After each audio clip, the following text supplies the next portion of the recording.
It's always an honor and a pleasure for me to come here to Q Creek. I've made every anniversary, and because of my job duties, I still frequent this area. And it's pretty hard for my vehicle not to turn into Q Creek.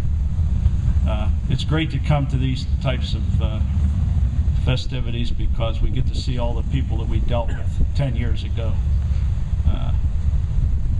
This was a rescue that involved hundreds of people. The expertise from the federal government, the state, the governor and Secretary Hess, the leadership that was provided, just amazing. And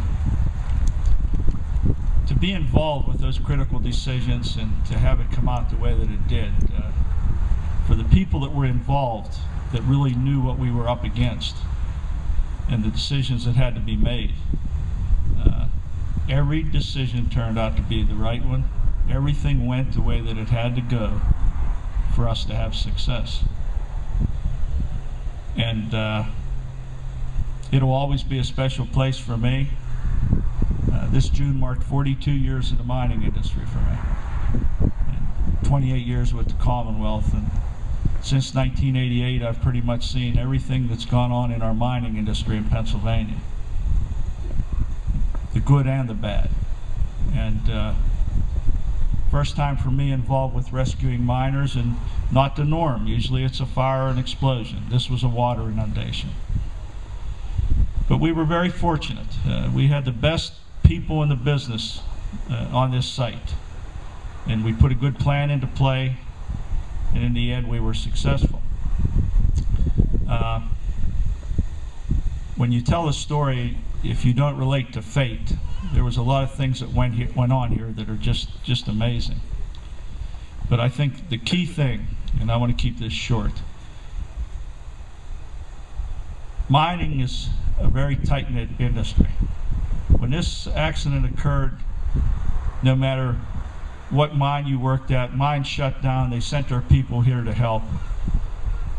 The good Lord put the right people in the right place at the right time. And when I say that, the agency people, the people that were the support people, the fire departments, the medical people, the engineers, the drillers, the contractors, they brought everybody here to this site.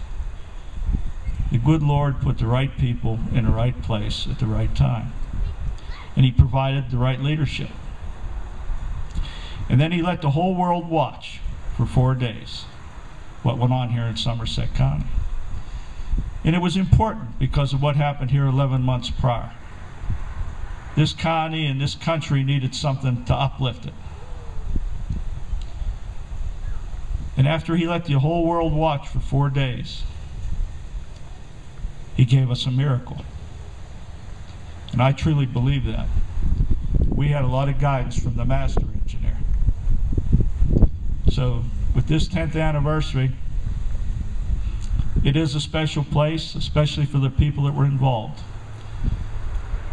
And I sure am glad, after dealing with the families of the miners for those 4 days, that they were able to be reunited with their loved ones.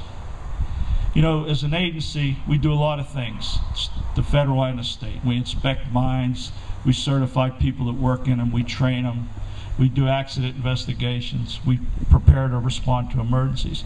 But it all comes down to one goal. Our goal is to see that every miner that goes to work returns home safe and healthy at the end of each shift. And that's our commitment here in Pennsylvania. I know that's the commitment from Secretary Joe Maines from MSHA. That is our commitment. And I'm very proud of our program here in Pennsylvania in our mining industry. You know, one fatality, one serious injury is one too many. But here in Pennsylvania, we've gone over 3 years without an underground fatality. That's amazing when you consider the amount of exposure and dealing with Mother Nature in conditions that are ever changing. It's a testament to our mining people in this Commonwealth, our mine operators, and everybody that works in our mines. It takes everyone working together to make that happen, just like it did 10 years ago here in Q Creek to make that happen. So with that, again, very thankful to be here, and really enjoy seeing a lot of the people that we don't see all the time. And hopefully we can keep our miners safe and healthy, because that's the #1 objective. Thank you.